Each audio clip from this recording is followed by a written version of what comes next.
برقع پہن سکتے ہیں؟ آج کل خواتین مختلف رنگوں کے برقعے پہنتی ہیں، کیا مکمل حجاب کرتے ہوئے مختلف رنگوں والے برقعے استعمال کر سکتے ہیں؟ محمد اظہر صاحب مہاراشٹر سے پوچھتے ہیں۔ دیکھو، برقعے کا مقصد ہوتا ہے عورت اپنے آپ کو چھپائے، کیونکہ اللہ نے عورت کے جسم میں ایک اٹریکشن رکھی ہے، تو مرد اس کی طرف مائل ہوتے ہیں، اس سے فتنے کا اندیشہ ہوتا ہے۔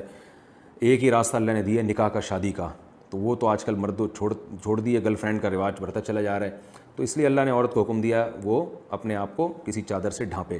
یدنین علیہن من جلابیبہن، مسلمان عورتوں کو حکم دیا گھر سے باہر نکلیں تو اپنے اوپر چادریں ڈالا کریں۔ وہ سلی ہوئی چادر کو برقع کہا جاتا ہے۔ اب چادر اتنی اٹریکشن ہو، اس میں اتنی چمک پٹیاں لگی ہوئی ہوں کہ وہ چادر ہی کی طرف لوگ مائل ہونا شروع ہو جائیں، تو یہ پردے کا جو مقصد تھا وہ تو حاصل نہ ہوا۔ ہم یہ نہیں کہہ رہے کہ کوئی میلی چادریں پہن لیں یا ایسی گندی سڑی ہوئی چادریں پہنیں کہ مرد اس سے بدبو آنا شروع ہو جائے، ہم یہ نہیں کہہ رہے، لیکن اتنی اٹریکشن چادریں پہننا یا ایسے اٹریکٹیو برقعے پہننا کہ وہ اس برقعے ہی کی طرف لوگ مائل ہونا شروع ہو جائیں، یہ بہرحال اس کے مزاج کے خلاف ہے۔ تو اس لیے تھوڑی بہت اگر کسی نے برقعے میں زینت اختیار کی ہے، اس میں تو شاید اس کو ناجائز نہ کہا جائے، لیکن بہت زیادہ جو اٹریکٹیو قسم کے برقعے آ رہے ہیں، فٹنگ کے برقعے بھی آ رہے ہیں اب، تو یہ بہرحال غلط ہیں، اس کی کسی صورت میں اجازت نہیں دی جا سکتی۔ عورت کون سے کپڑے نہیں پہن سکتی؟ کیا عورت قمیص کالر بنا سکتی ہے اور سفید رنگ کا لباس پہن سکتی ہے؟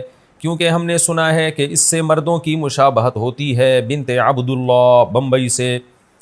دیکھیں، عورت کے لیے لباس میں 3 شرطوں کا ہونا ضروری ہے۔ نمبر 1، لباس نے پورے جسم کو، بلکہ 4 شرطیں۔ نمبر 1، لباس نے پورے جسم کو ڈھانپا ہوا ہو۔ نمبر 2، لباس اتنا چست نہ ہو کہ جسم کے اعضاء کا ابھار بالکل واضح نظر آتا ہو۔ نمبر 3، لباس اتنا باریک نہ ہو کہ اس سے اسکن یعنی کھال نظر آتی ہو۔ نمبر 4، ایسا لباس نہ ہو جس میں مردوں کی مشابہت ہو۔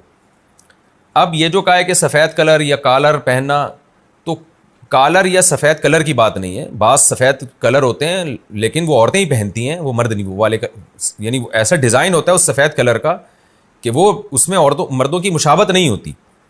اب کوئی خاتون سفید کلر کی، اگر ایک مثال دے رہا ہوں، ساڑی پہن لیں تو مردوں سے مشابہت تھوڑی ہے، کیونکہ مرد سفید کلر پہنتے ہیں مگر ساڑیاں تو نہیں پہنتے نا۔ ویسے تو آج کل یہ جب سے ہومو سیکسولیٹی رائج ہو رہی ہے، کچھ بغیرت قسم کے مرد ہیں جو ساڑیاں پہن کے اور چوڑیاں پہن کے بھی گھوم رہے ہیں، تو بغیرتوں کے علاوہ کی بات کر رہا ہوں میں۔ تو نارملی سفید کپڑا عورتیں بھی پہنتی ہیں، عبایا ہوتی ہیں بعض سفید کلر کی، تو اس میں کوئی مردوں سے مشابہت نہیں ہے۔